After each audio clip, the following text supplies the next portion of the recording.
नई अंग्रेजन बहू का जादुई हलवा रसोई खीर। प्रेमा और नरेंद्र वो बूढ़े दंपति थे जिनका युवराज नाम का बेटा विदेश में पढ़ाई और नौकरी के लिए बाहर गया था, और उसके इंतजार में याद करते हुए वो अपने बेटे को फोन लगा कर कहते हैं, अरे हेलो युवराज बेटा, तू यहाँ कब आएगा? तेरी माँ और मैं कब से तेरा इंतजार कर रहे हैं। सॉरी मम्मी पापा, मैंने आपको काफी इंतजार करा दिया, लेकिन आप चिंता मत कीजिए, मैं फौरन घर लौट रहा हूँ अगले हफ्ते, और आपको एक खुशखबरी भी दूंगा। सच बेटा, जल्दी आजा, मैं तेरे लिए गोंद के लड्डू बनाऊंगी। ठीक है माँ, अब मैं रखता हूँ, ऑफिस का काम भी है मुझे। ये कहकर युवराज फोन रख देता है। इसके बाद दोनों माता पिता बड़े खुश हो जाते हैं। वहीं दूसरी ओर युवराज के पास एमिली आकर कहती है, युवराज, तुम अपनी माता पिता से बात कर रहे थे? हाँ एमिली, मुझे उनकी बहुत याद आ रही है, इसलिए हम दोनों शादी कर लेंगे और इंडिया चलेंगे। यू मीन अब हम शादी करने वाले हैं? यस माय डार्लिंग, वैसे तो मैं तुम्हें यहाँ पर सारे इंडियन तौर तरीके सिखा चुका हूँ, बट फिर भी वहाँ साड़ी पहनना और पहली रसोई में हलवा और खीर बनाना मम्मी पापा को बहुत पसंद है। चिंता नॉट माय लव, मैं माची पापा जी के सामने तुम्हारी नाक नहीं खचवाऊंगी, पर मैं अभी भी हलवा बनाती हूँ तो हलवा खराब हो जाता है। ओह मेरी स्वीट सी, मेरी अंग्रेजन वाइफ, जब तुम ऐसे हिंदी बोलने की कोशिश करती हो तो बड़ी प्यारी लगती हो। तभी दोनों इंडिया जाने के लिए पैकिंग कर लेते हैं। फिर अगले ही हफ्ते पहुंच भी जाते हैं। जैसे ही युवराज घर पर दस्तक देता है तो प्रेमा दरवाजा खोलती है और देखती है कि सामने उसके बेटे के साथ एक गोरी अंग्रेजन लड़की आई है, जो कि दुल्हन की तरह लाल साड़ी में सजी हुई है। तभी दोनों उसके पैर छूकर कहते हैं, माँ जी नमस्ते, कैसी हैं आप? कैसी हो माँ? मैंने आपको वहाँ बहुत मिस किया। और पिताजी कहाँ हैं? तेरे पापा अंदर है युवराज। ये गोरी अंग्रेजन लड़की मेरी बहू है क्या? हाँ माँ, आपने बिल्कुल ठीक समझा। पर बेटा, तू अपने देश की किसी संस्कारी बहू से शादी कर लेता। ये तो बाहर की विदेशी है, अंग्रेजी बोलती होगी ना। हमें इसकी भाषा समझ न आई तो ये हमारी क्या समझ पाएगी। माँ, आप इस चीज की बिल्कुल चिंता मत कीजिए। दरअसल एमिली और मैं 2 साल से एक साथ हैं, और मैंने इसको काफी हद तक हिंदी और हमारे देश की संस्कृति तौर तरीके सिखा दिए हैं। आपको ऐसी कोई प्रॉब्लम नहीं होगी। अच्छा, अजी सुनते हैं, जरा बाहर आइए। हमारी अंग्रेजन बहू आई है, हमारे बेटे ने शादी कर ली है। तभी नरेंद्र चश्मा लगाकर दोनों को देखता है। तभी दोनों उसके पैर छू लेते हैं। नमस्ते पापा जी, आप ठीक हैं? मैं आपके लिए खास लंदन से ये शॉल लेकर आई हूँ। इन्होंने मुझे बताया था कि आपको शॉल बहुत पसंद है, और माँ जी आपके लिए ये सुंदर सा हार लेकर आई हूँ। अरे वाह, हमारी अंग्रेजन बहू तो बहुत अच्छी है और बहुत अच्छी हिंदी बोल लेती है। सच में युवराज, बहुत अच्छी बहू लाया है तू। हाँ बहू, तूने तो मेरा दिल जीत लिया। विदेशी बहू भी होकर इतनी अच्छी हिंदी बोली तूने, और ये जो हार है ना, ये बहुत सुंदर है। 1 मिनट रुक, तुम्हारा गृह प्रवेश कर दूं। मैंने कहा था ना, आप दोनों को मेरी अंग्रेजन बीवी अच्छी लगेगी। तभी सास अपनी अंग्रेजन बहू और बेटे की आरती करके उनका गृह प्रवेश करवाती है। फिर दोनों आराम कर लेते हैं। अगले दिन जब बहू पहली रसोई के लिए तैयार होकर आती है तो सास उसे देखकर काला टीका लगाकर कहती है, अरे वाह बहू, तू बहुत सुंदर लग रही है। नजर ना लगे तुझे, इसीलिए मैंने काला टीका लगा दिया। वैसे तू घर के काम कर लेती है, मतलब हमारी पहली रसोई में खीर और हलवा बनता है। तू क्या बनाएगी बेटा? माँ जी आप चिंता मत कीजिए, मुझे युवराज ने खीर बनाना सिखाया है। आप दोनों को बहुत पसंद है वो, तो मैं अभी बनाकर लाती हूँ। ठीक है, मैं तुझे सामान बता देती हूँ। और बहू, अगर तुझे बनाने में कोई परेशानी हो तो मुझे बता देना, मैं तेरी मदद कर दूंगी। जी माँ जी। ऐसा कहकर दोनों रसोई में जाते हैं। प्रेमा उसे सारी चीज निकाल कर दे देती है, जिसके बाद एमिली एक गैस पर खीर, दूसरे पर हलवा बनाती है। पर हलवे को बनाने के चक्कर में उसकी खीर का दूध जल जाता है और वो कहती है, हे भगवान, ये मुझे क्या हो गया? सारी खीर जल गई। अब माँ जी पापा जी को मैं क्या खिलाऊंगी? ओफो, इस खीर को देखने के चक्कर में मैंने हलवा भी जला दिया। मैं कितनी बेकार बहू हूँ। दोबारा से बनाती हूँ, अभी इसी वक्त। ये कहकर एमिली दोनों जली हुई खीर और हलवे को डस्टबिन में डाल देती है और दोबारा खीर और हलवा बनाने लगती है, पर वो भी जल जाता है। ओह नो, ये क्या किया मैंने? ये तो दूसरा हलवा और खीर भी जला दिया। युवराज तो मुझसे गुस्सा ही हो जाएंगे एकदम। मेरी वजह से सब भूखे बैठे हैं। तभी प्रेमा उसे परेशान देखकर कहती है, क्या हुआ बहू, तुमने अभी तक कुछ बनाया नहीं? अगर नहीं बना पा रही हो तो कोई बात नहीं, मैं तुम्हारी मदद कर देती हूँ। नहीं नहीं माँ जी, आप फिक्र मत कीजिए, मैं बना लूंगी। बस थोड़ा सा वक्त और। वो वाला अच्छा नहीं बना था मुझसे। एमिली की बात सुनकर प्रेमा चली जाती है। फिर युवराज उसकी मदद के लिए आता है, पर वो मना कर देती है।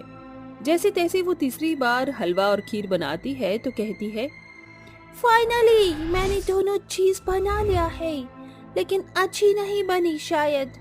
हलवे में घी कम है और खीर में चीनी कम लग रही है। पता नहीं सब क्या बोलेंगे।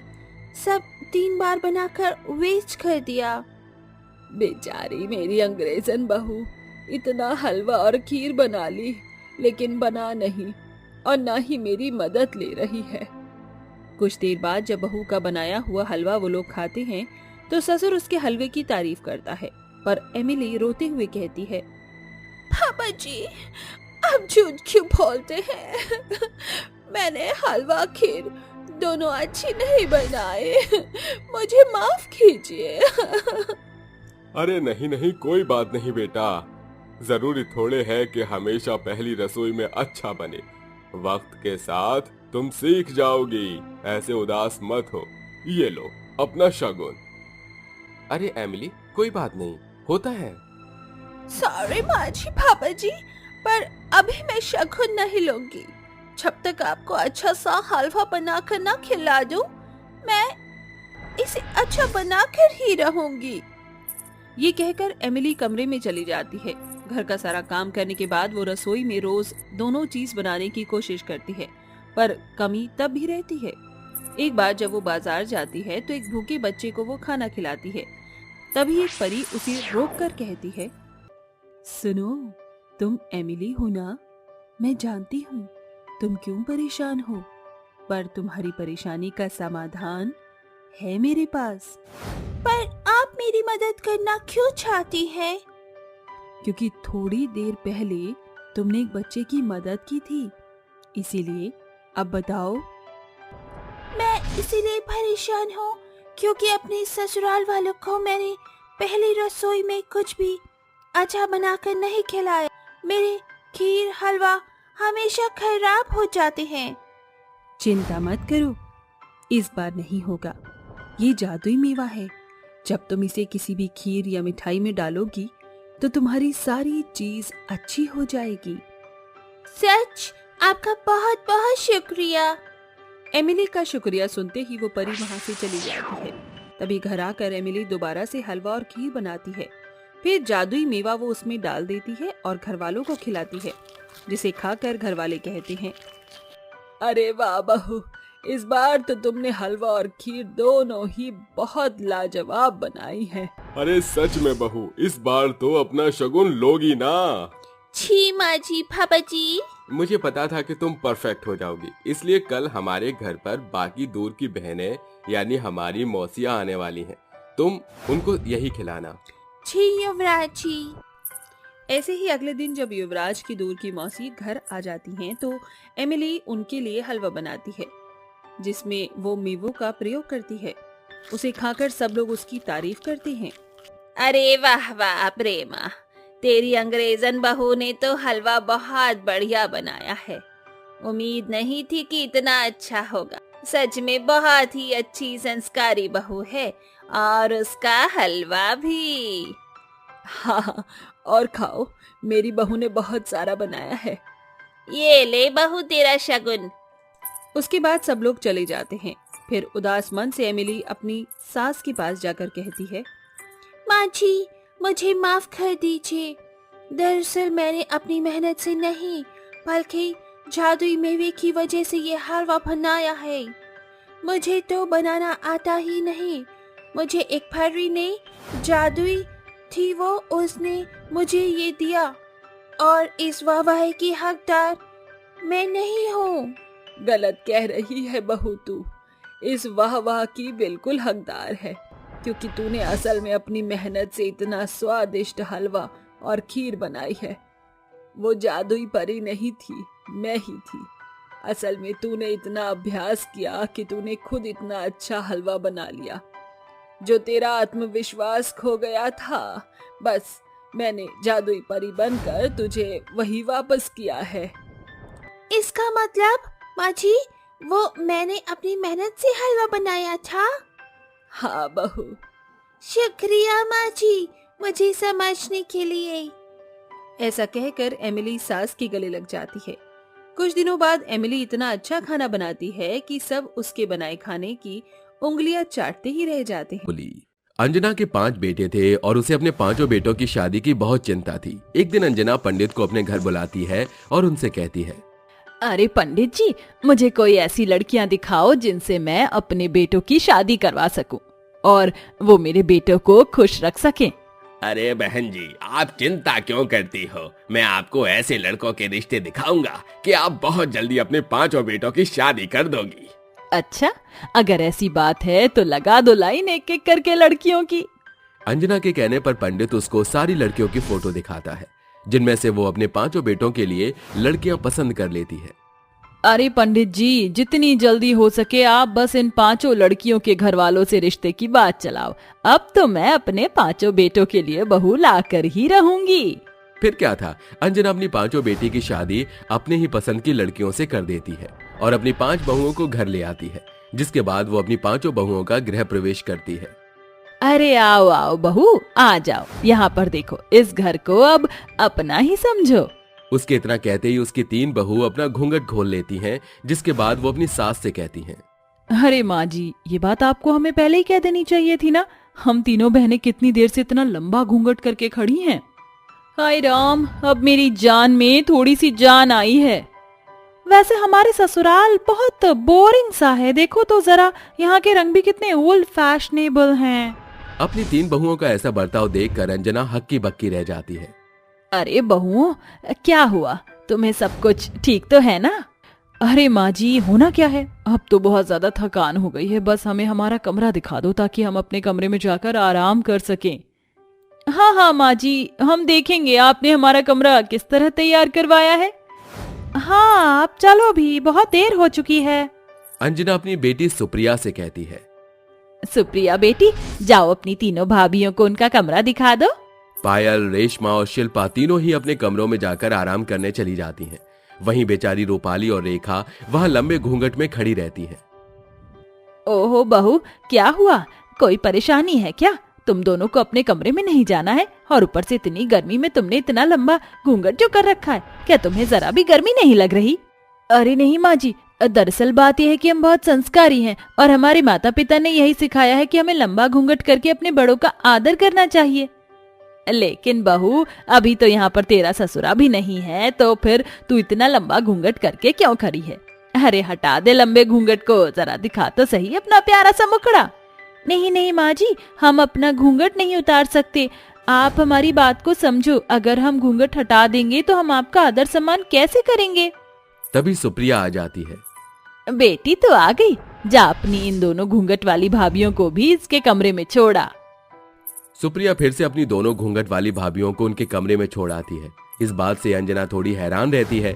वहीं उसकी बेटी सुप्रिया भी अगले दिन जैसे ही सवेरा होता है, अंजना की तीनों मॉडर्न बहुएं मॉडर्न कपड़े पहनकर सबके सामने आती हैं। हे भगवान, बहू तुम तीनों ने ये क्या पहना है? अरे अगर तुम्हें इस हालत में तुम्हारे बाबूजी या बाहर के किसी ने देख लिया तो तुम्हारे बारे में क्या सोचेंगे? जरा हमारी इज्जत का ख्याल तो रखो। अरे माँ जी, अब कौन से जमाने में आप घूम रही हो? ये तो मॉडल जमाना है। अब तो बहू कुछ भी पहन लेती है और सास भी उन्हें कुछ नहीं कहती। हाँ सासू माँ जी, ये तो आजकल का फैशन है। फैशन आप इसे नहीं समझती हो क्या? हे भगवान, मैं तुम्हें कैसे समझाऊं? तुम तो समझने की कोशिश ही नहीं कर रही हो। तभी अंजना की दोनों घूंघट वाली बहू रसोई से बाहर निकलती हैं और अपनी सास से कहती हैं, माँ जी हमने नाश्ता बना दिया है, चलिए बैठ जाइए, हम आपको नाश्ता खिला देते हैं। हाँ माँ जी, मैंने अपनी पहली रसोई में गाजर का हलवा भी बनाया है, आप सभी बैठ जाएंगे तो मैं सबको परोस दूंगी। वाह क्या बात है, अच्छी बात है, जल्दी से नाश्ता लगा दो, हम भी नाश्ता करके शॉपिंग के लिए निकल जाते हैं। वैसे भी होली आने वाली है और हमारी ये पहली होली होगी अपने ससुराल में। हाँ हाँ, बहुत जोरों से भूख भी लगी है मुझे। मॉडर्न बहू अपनी सास और अपने ससुराल वालों के साथ बैठकर नाश्ता करने लगती है। घूंघट वाली बहू उन्हें नाश्ता देने लगती है, लेकिन नाश्ता देते देते घूंघट की वजह से कभी तो प्लेट टेबल के ऊपर रख जाती या फिर कभी किसी के ऊपर गिर जाती, जिसकी वजह से वहाँ अचानक ही हलचल मच जाती है। अरे अरे बहू, तू ये क्या कर रही है? खाना टेबल पर रखना है, ना कि मेरी साड़ी के ऊपर गिराना है। अरे भाभी, आपने तो सारा खाना नीचे ही गिरा दिया है। ओहो, तुम्हारे घूंघट की वजह से हम सबके कपड़े भी खराब हो गए हैं। देखो बहू, तुम तीनों बाहर नहीं जाओगी, जो भी तुम्हें चाहिए वो हम घर में ले आएंगे। आप हमारे ऊपर ऐसे रोक टोक नहीं कर सकती हो। गलती तो मुझसे ही हो गई, मुझे ही बहुत सोच समझकर अपने बेटों की शादी तुम लोगों से करवानी चाहिए थी। खैर, अब जो हुआ सो हुआ, होली का सारा सामान घर में आ जाएगा, कोई घर से बाहर नहीं जाएगा। अंजना की बात उसकी पांचों बहुओं को माननी पड़ती है, जिसके चलते उसकी 3 मॉडल बहुएं बहुत ज्यादा नाराज हो जाती हैं। हम कैसे रहेंगे घर के अंदर? हर साल हम अपनी होली बाहर बनाते हैं और इस बार देखो हमारी सास ने हमें घर में ही कैद कर दिया है। हमारी सास हमारे ऊपर इतने अत्याचार करती है, इन घूंघट वालियों को तो कुछ भी नहीं कहती। वो इतना कहती ही है कि तभी अचानक से अंजना के चिल्लाने की आवाज आती है। तुम दोनों के इतने लंबे घूंघट की वजह से हर काम तुम गलत कर रही हो, कोई भी काम सही से नहीं करती हो। देखो होली आने वाली है और होली पर बहुत बड़ा फंक्शन है, मैं नहीं चाहती कि समाज वालों को मेरी बहू इस प्रकार नजर आए, इसलिए होली आने से पहले तुम 5 में अगर सुधार नहीं आया तो मुझसे बुरा कोई नहीं होगा। अंजना अपनी दोनों बहुओं को डांट फटकार देती है, जिसके बाद उसकी दोनों बहू अपना घूंघट ऊपर कर लेती हैं और कहती हैं, माँ जी चिंता मत कीजिए, अब हम घूंघट कभी नहीं करेंगे। हाँ माँ जी, आप जैसा कहोगी बिल्कुल वैसा ही करेंगे। उन दोनों को सुधरता हुआ देख अंजना को बहुत खुशी मिलती है, जिसके बाद उसे अपनी मॉडर्न बहुओं को सुधारना होता है। अरे अब मैं ऐसा क्या करूं जिससे मेरी तीनों मॉडर्न बहू सुधर जाएं? तभी उसके दिमाग में एक आइडिया आता है। अंजना रात के समय इलेक्ट्रिक गन लेकर आती है और अपनी तीनों मॉडर्न बहुओं की टांगों पर जोरदार झटका मारती है। मेरी प्यारी बहुओं, मैं ऐसा करना तो नहीं चाहती थी, लेकिन क्या करूं, अब मजबूर हूं। कल से तुमने ढंग के कपड़े नहीं पहने तो ये इलेक्ट्रिक शॉट तुम्हें हर रोज मिला करेंगे। नहीं माँ जी, अब हम ऐसे छोटे कपड़े नहीं पहनेंगे। हमें अपना सबक मिल गया है माँ जी, हमें छोड़ दीजिए। माँ जी, हम अपनी बुरी आदत छोड़ देंगे, बस आप ऐसा मत करो। रेशमा वहां से चली जाती है, जिसके बाद वो अपने कमरे में जाकर बहुत खुश होती है। अगले दिन होली के त्योहार पर उसकी पांचों की पांचों बहू बिल्कुल नॉर्मल हो जाती हैं। मॉडर्न बहू नॉर्मल साड़ी पहनकर तैयार होती है, वहीं लंबे घूंघट वाली बहू भी घूंघट किए बिना सामने खड़ी होती है। जिसके बाद रेशमा अपनी पांचों बहुओं को होली का सारा सामान देती है और कहती है, जाओ बहू, अपनी पहली होली खेलो। अंजना के कहने पर वो पांचों अपने पतियों के साथ होली खेलने चली जाती है। ऐसे ही अंजना की पांचों बहू एक साथ खुशी खुशी रहने लगती हैं और उन्हें अच्छा सबक भी मिल जाता है।